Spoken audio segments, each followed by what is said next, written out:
आज हामी एउटा यस्तो सोचको बारेमा कुरा गर्दैछौँ जुन हामी मध्ये धेरैले साँचो मान्छौँ, तर सायद यही सोचले नै हामीले आर्थिक रूपमा पछाडि पारिरहेको छ। त्यो सोच के हो भने कडा परिश्रम मात्रै गरेर पुग्दैन। ल आउनुहोस् यो भ्रमलाई तोडौँ र आर्थिक सफलताको वास्तविक बाटो के हो त्यो बुझौँ। यदि मैले कडा परिश्रम गरेँ भने म एक दिन पक्कै धनी बन्छु। यो एउटा यस्तो विश्वास हो जुन हाम्रो समाजमा गहिरोसँग बसेको छ, हैन त? सुन्दा एकदमै न्यायोचित लाग्छ, तर्कसङ्गत लाग्छ र सही पनि लाग्छ। यो आइडिया सुन्दा त एकदमै ठीक लाग्छ, तर के यो साँच्चै साँचो हो? यदि यही सत्य हो भने संसारभरि करोडौँ मानिसहरू दिनरात रगत पसिना बगाएर पनि किन आर्थिक सङ्कटमा बाँचिरहेका छन् त? अब एउटा तथ्याङ्क हेरौँ जसले साँच्चै नै डरलाग्दो चित्र देखाउँछ। फेडरल रिजर्भको डेटा अनुसार माथिल्लो 10% मानिसहरूसँग देशको लगभग 70% सम्पत्ति छ, जबकि आधाभन्दा बढी जनसङ्ख्या मतलब तलका 50% मानिसहरूको हातमा जम्मा 2 देखि 3% मात्रै छ। यसले के देखाउँछ? प्रश्न छ। वास्तविक धन कमाइले मात्रै बन्दैन, सम्पत्तिको स्वामित्वले बन्छ। त्यसो भए समस्या कहाँ छ त?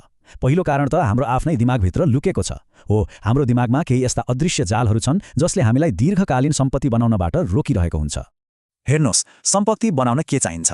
धैर्य, ढिलो सन्तुष्टि र निरन्तरता। तर हाम्रो दिमागलाई के मनपर्छ?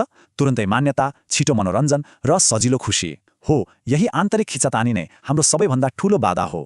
र आजको संसार त यस्तै तत्काल खुसी दिने कुराहरूले भरिएको छ। छोटा भिडियोहरू, अनलाइन सपिङ, मोबाइलको नोटिफिकेसन, फ्ल्यास सेलहरू, यी सबैले हाम्रो दिमागलाई क्षणिक आनन्द दिन्छन्। अनि यस्तोमा बचत र लगानी जस्ता दीर्घकालीन लक्ष्यहरू झन्झटिला र बोरिङ लाग्न थाल्छन्। अब हाम्रो दिमागभन्दा अलि बाहिर हेरौँ। समाजले हामीलाई आर्थिक सङ्घर्षका लागि कसरी तयार पारिरहेको छ? हामीलाई कस्तो मानसिकता सिकाइन्छ? यहाँनिर 2 किसिमको सोचाइ देखिन्छ। एउटा हो उपभोक्ताको, अर्को लगानीकर्ताको। उपभोक्ताको सोचाइ कस्तो हुन्छ? तलब कमाउने, सामान किन्ने। उनीहरू सोच्छन्, ओहो मैले कमाएको पैसा हो, खर्च गर्न पाउनुपर्छ नि। तर लगानीकर्ताले ठिक उल्टो सोच्छ। उनीहरू सम्पत्ति बनाउने, सिस्टम खडा गर्नेतिर लाग्छन्। उनीहरूको दिमागमा के चल्छ? यो पैसालाई कसरी गुणा गर्ने? हाम्रो शैक्षिक प्रणालीले हामीलाई इतिहास, गणित, विज्ञान र साहित्य जस्ता महत्त्वपूर्ण विषयहरू पढाउँछ र यो आवश्यक पनि छ, यसमा कुनै शङ्का छैन। तर लगानी, चक्रवृद्धि ब्याज, सम्पत्ति र दायित्व बीचको भिन्नता वा जोखिम व्यवस्थापन जस्ता अति महत्त्वपूर्ण वित्तीय विषयहरू विरलै सिकाइन्छ। फलस्वरूप हामी जागिर खान त सिक्छौँ, तर पैसालाई कसरी आफ्नो लागि काम लगाउने भन्ने कुरा कहिल्यै बुझ्दैनौँ। र यो शैक्षिक खाडलको परिणाम एकदमै डरलाग्दो छ।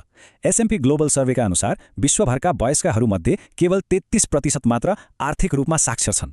यसको सोझो अर्थ के हो भने विश्वका 3 मध्ये 2 जना मानिस पैसाको खेल खेलिरहेका छन्, तर उनीहरूलाई नियमै थाहा छैन। अब हामी यो विश्लेषणको सबैभन्दा महत्त्वपूर्ण भागमा आइपुगेका छौँ, रणनीतिक काम र कडा परिश्रम बीचको भिन्नता।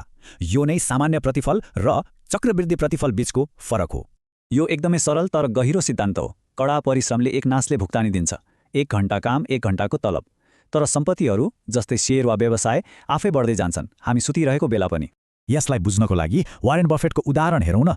उनको 90% भन्दा बढी सम्पत्ति त 50 वर्षको उमेर कटेपछि बनेको हो। यो कुनै जादुले भएको होइन, न त उनले अचानक धेरै मेहनत गरेर हो। यो त दशकौँदेखिको लगानी र स्वामित्वको शक्तिले गर्दा भएको हो। यो चमत्कार होइन, यो त कम्पाउन्ड इन्ट्रेस्टको पावर हो, जहाँ पैसाले नै पैसा कमाउन थाल्छ। त्यसो भए त्यो तीव्र वृद्धिको रहस्य के हो त? त्यो हो लिभरेज। सरल शब्दमा भन्दा यो आफ्नो समयलाई सिधै पैसासँग साट्नुको सट्टा अरू स्रोतहरू प्रयोग गरेर पैसा कमाउनु हो, जस्तै प्रविधि, अरूको सिप वा पैसा। धनी मानिसहरू समय बेच्दैनन्, उनीहरू लिभरेज प्रयोग गर्छन्।